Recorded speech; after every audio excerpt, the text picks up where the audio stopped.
Hello everyone, this is me Amrit and welcome to channel knowledge seeker conversations. আজকে আমি future perfect tense নিয়ে আলোচনা করব। ঠিক আছে, অর্থাৎ আমি পুরাঘটিত ভবিষ্যৎকাল নিয়ে আলোচনা করব। গত সেশনে আমি ফিউচার কন্টিনিউয়াস টেন্স নিয়ে আলোচনা করেছি এবং আজকে আমার বিষয় থাকবে কি ফিউচার পারফেক্ট টেন্স, যার বাংলা অর্থ কি পুরাঘটিত ভবিষ্যৎকাল। ঠিক আছে, এই টেন্সে আর কি সেন্টেন্স স্ট্রাকচার কী হবে বা সেন্টেন্স নেগেটিভ ইন্ট্রোগেটিভ নেগেটিভ কী করে করবো এবং ফিউচার কন্টিনিউয়াসের সঙ্গে ফিউচার পারফেক্টের কি পার্থক্য রয়েছে, এর সেন্টেন্স স্ট্রাকচার কি রয়েছে, যাবতীয় জিনিস এই ভিডিওর মাধ্যমে আলোচনা করার চেষ্টা করবো। আশা করি ভালো লাগবে। কিন্তু ভিডিওটা শুরু করার আগে তোমার যারা চ্যানেলটা এখন সাবস্ক্রাইব করেনি তার চ্যানেলটাকে অবশ্যই সাবস্ক্রাইব করে নেবে এবং পাশে আসে বেল আইকনটা অবশ্যই প্রেস করে পরবর্তী নোটিফিকেশন পাবেন। চলো ফ্রেন্ডস, আজকে ভিডিওটা শুরু করা যাক। ফ্রেন্ডস, তাহলে আজকে বিষয় হলো কি ফিউচার পারফেক্ট টেন্স, যার বাংলা অর্থ কি হবে পুরাঘটিত ভবিষ্যৎকাল। তো পুরাঘটিত ভবিষ্যৎকাল আমরা কোনটাকে বলবো? অর্থাৎ ভবিষ্যৎকালে কোনো কাজ কোনো নির্দিষ্ট সময়ে হয়ে থাকবে, অর্থাৎ ফিনিশ হয়ে যাবে। আর আমি ফিউচার কন্টিনিউয়াস টেন্সে কি বলেছিলাম যে কোনো কাজ ভবিষ্যতে চলতে থাকবে, কিন্তু এটা কিন্তু চলবে না, এটা ফিনিশ হয়ে যাবে, কোনো সার্টেন পিরিয়ডে সেটা ফিনিশ হয়ে যাবে। এই ক্ষেত্রে আমরা ফিউচার পারফেক্ট টেন্স ব্যবহার করব। অথবা অনেক সময় কি হয়, দুটো কাজ হবে ভবিষ্যৎকালে। ঠিক আছে, যেমন পাস্ট পারফেক্ট টেন্সে তোমরা গত ভিডিওতে আমরা দেখে নিয়েছো, আমার পাস্ট পারফেক্ট টেন্সেও কিন্তু দুটো কাজ হয়, সেখানে যে কাজটা আগে হয় সেটা পাস্ট পারফেক্ট হয়। সিমিলারলি এই ক্ষেত্রেও কিন্তু তাই হবে, অর্থাৎ দুটো কাজ হবে ভবিষ্যতে এবং দুটো কাজের মধ্যে যে কাজটা আগে হবে সেই কাজটাকে আমরা ফিউচার পারফেক্টে করব এবং যে কাজটা পরে হবে সেটাকে আমরা সিম্পল ফিউচার টেন্সে করব। এটা একটু বোঝার জন্য আমি টাইম লাইনের মাধ্যমে বোঝাই। দেখো, দুটো কাজ হবে, অর্থাৎ এইগুলো একটা টাইম লাইন।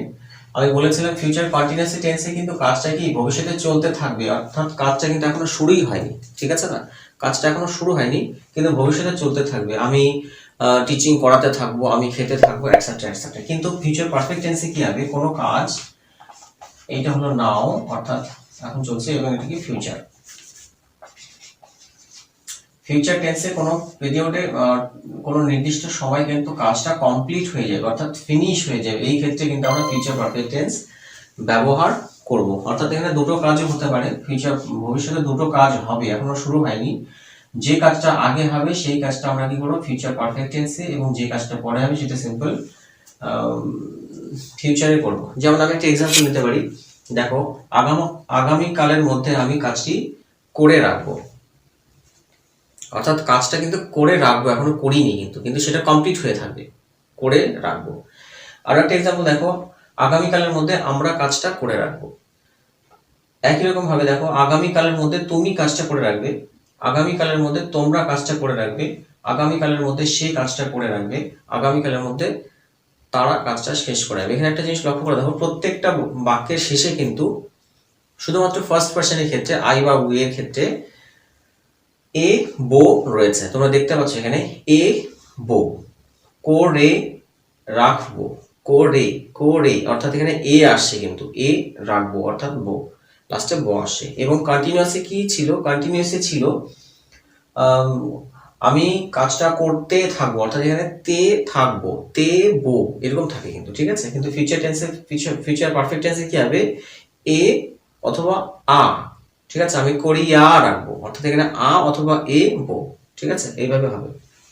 এর স্ট্রাকচার কি রয়েছে, স্ট্রাকচার তোমরা দেখতে পাচ্ছ, সাবজেক্ট এবং সাবজেক্টের পরে শ্যাল উইল এবং তারপরে হ্যাভ এবং তারপরে ভার্বের থার্ড ফর্ম এবং তারপরে যে rest part of the sentence সেটা হবে।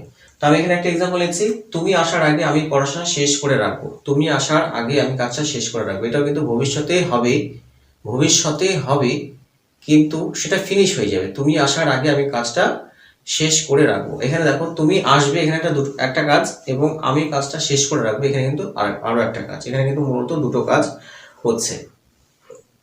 তো তুমি আসার আগে আমি কাজটা করে রাখবো, তাহলে কোন কাজটা আগে হচ্ছে, আমি কাজটা করে রাখবো, এই কাজটা আগে হচ্ছে কিনা, সেই জন্য এটা আমরা কি করবো ফিউচার পারফেক্ট টেন্সে করবো। আর ফিউচার পারফেক্ট টেন্সে করতে গেলে কি হবে, আমি কাজটা করে রাখবো, সাবজেক্ট কি আছে আমি, সেই জন্য আই হবে। এবং আয়ের পরে কি হয়, আয়ের পরে শ্যাল অথবা উইল হয়, কিন্তু আমরা জানি আই এবং উই হলে সাধারণত শ্যাল বসে, সেই জন্য আই এর পর আমরা কি বসাবো shall. I shall I shall have finished my studies before you come. You come দেখো এখানে কি আছে, সিম্পল প্রেজেন্টে আছে কিন্তু, ঠিক আছে না, বিফোর ইউ কাম। আমি একটু ভুল বলেছিলাম, যে কাজটা আগে হবে সেটা সিম্পল পারফেক্টে হবে, এবং যে কাজটা পরে হবে সেটা সিম্পল প্রেজেন্টে হবে, ঠিক আছে। আমি সিম্পল ফিউচারে বলেছিলাম, সিম্পল প্রেজেন্টে হবে। নেক্সট আরো একটা এক্সাম্পল নেওয়া যেতে পারে, আগামীকালের মধ্যে সে কাজটি করে রাখবে, সেই কাজটি করে রাখবে। তাহলে কি, he will have finished the work by this time, by tomorrow. My dear friends, বর্তমানে ঘটে গিয়ে থাকবে এইরূপ অর্থ কিন্তু আমরা এই টেন্সটাকে ব্যবহার করে থাকি। যেমন একটা এক্সাম্পল নেব, তোমরা দেখতেও পাচ্ছ, সে এতক্ষণে ঘুম থেকে উঠে থাকবে, অর্থাৎ উঠে যায়নি, কিন্তু এত সময় সে উঠে থাকবে, কিন্তু সেটা বর্তমানে হচ্ছে, তাই না। সেই ক্ষেত্রে আমরা কি করব, he will have got up by now, ঠিক আছে। সে এতক্ষণে ঘুম থেকে উঠে থাকবে, এটা কি বর্তমানে হচ্ছে, কিন্তু কাজটা এখনো শেষ হয়নি, হয়তো উঠে গিয়ে থাকবে। নেক্সট দেখো, এতক্ষণে তারা বাড়ি পৌঁছে যাবে, এতক্ষণে তারা বাড়ি পৌঁছে যাবে, যায়নি কিন্তু যাবে, কিন্তু সেটা অবশ্যই বর্তমানে। তো সেই ক্ষেত্রে আমরা ইংলিশে এটাকে কি করে বলবো, এতক্ষণে তারা বাড়ি পৌঁছে যাবে, এখানে দেখো সাবজেক্ট কি আছে, তারা, এবং তারার ইংরেজি কি আছে, দে। তাহলে কি হবে, they will have reached home by now, by now মানে এতক্ষণে। এবার এই ধরনের সেন্টেন্সটাকে আমরা নেগেটিভে কি করে করবো, নেগেটিভ করার স্ট্রাকচার হবে, সাবজেক্ট শ্যাল উইলের পরে আমরা নট বসাবো জাস্ট, এবং তারপরে হ্যাভ, এবং তারপরে ভার্বের থার্ড ফর্ম, এবং শেষে যে রেস্ট পার্ট থাকে সেটা। এবং এখানে একটা জিনিস লক্ষ্য আমাদের জানতে হবে, আমরা জানি সিম্পল প্রেজেন্ট টেন্সে সাবজেক্ট যদি থার্ড পারসন সিঙ্গুলার নাম্বার হয়, সেই ক্ষেত্রে কিন্তু আমরা সিম্পল প্রেজেন্ট পারফেক্ট টেন্সে আমরা কি হ্যাভ এবং হ্যাজ দেখতে পাই, এবং সেই প্রেজেন্ট পারফেক্ট টেন্সে যদি থার্ড পারসন সিঙ্গুলার নাম্বার সাবজেক্টটা হয়, সেক্ষেত্রে কিন্তু আমরা হ্যাজটাকে বসাই। কিন্তু এখানে কিন্তু হ্যাজের কোনো ব্যাপার নেই, এখানে শ্যাল উইলের পরে হ্যাভ বসবে, ঠিক আছে। শ্যাল হোক, উইল হোক, যাই হোক, আমরা এখানে হ্যাভটাকে বসাবো এই ফিউচার পারফেক্ট টেন্সে। তাহলে আমরা নেগেটিভ কি করে করবো, চলো একটা দুটো এক্সাম্পলের মাধ্যমে সেটাকে একটু সহজে বুঝে নেওয়ার চেষ্টা করা যায়। নেক্সট যে এক্সাম্পলটা রয়েছে, বালকেরা এতক্ষণে স্কুলে পৌঁছবে না, বালকেরা এতক্ষণে স্কুলে পৌঁছবে না, এখানে কিন্তু কি নেগেটিভ হচ্ছে, তাই কি না, না বাচ্চা হচ্ছে। সেই ক্ষেত্রে আমরা এটাকে ইংলিশে কি করবো, দ্য বয়েজ উইল নট, আমি বলেছিলাম শ্যাল অথবা উইলের পরে নট বসবে, the boys will not have reached school by this time, ঠিক আছে না। নেক্সট আর একটা এক্সাম্পল নিয়ে নেব, তার চিঠি পাওয়ার আগে আমি তোমার টাকা শোধ করব না, তার চিঠি পাওয়ার আগে আমি তোমার টাকা শোধ করব না, এটা আমরা নেগেটিভ করে করব। এখানে দেখো দুটো কাজ হচ্ছে, কিন্তু আমি টাকা শোধ করব না, এটা হচ্ছে কি সবার আগে হচ্ছে, এবং তারপরে কি হচ্ছে, যতক্ষণ আমি তার চিঠি পাবো। তাহলে কি আমি শোধ করব না, তাহলে I shall not have repaid your money before I receive his letter।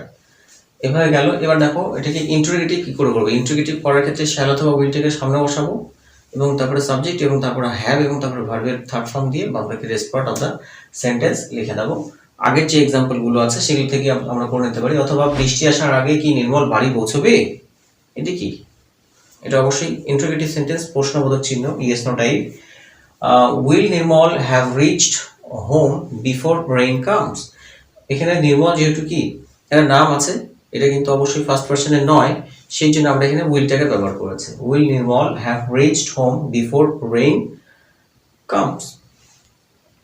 এবং আমরা ইন্টারোগেটিভ নেগেটিভ কি করে করবো, ইন্টারোগেটিভ নেগেটিভ করার ক্ষেত্রে আমি প্রত্যেকটা ভিডিওতে একই কথা বলে থাকি, যদি নাউন হয় সেই ক্ষেত্রে নট কিন্তু নাউনের পূর্বে বসবে, এবং যদি সাবজেক্ট প্রোনাউন হয় সেই ক্ষেত্রে কিন্তু নটটা প্রোনাউনের পরে বসবে। চলো দেখি কি এক্সাম্পল রয়েছে, দেখে নেওয়া যাক। আগামীকাল এই সময় কি আমরা হরিদ্বার পৌঁছবো না, আগামীকাল এই সময় কি আমরা হরিদ্বার পৌঁছাবো না।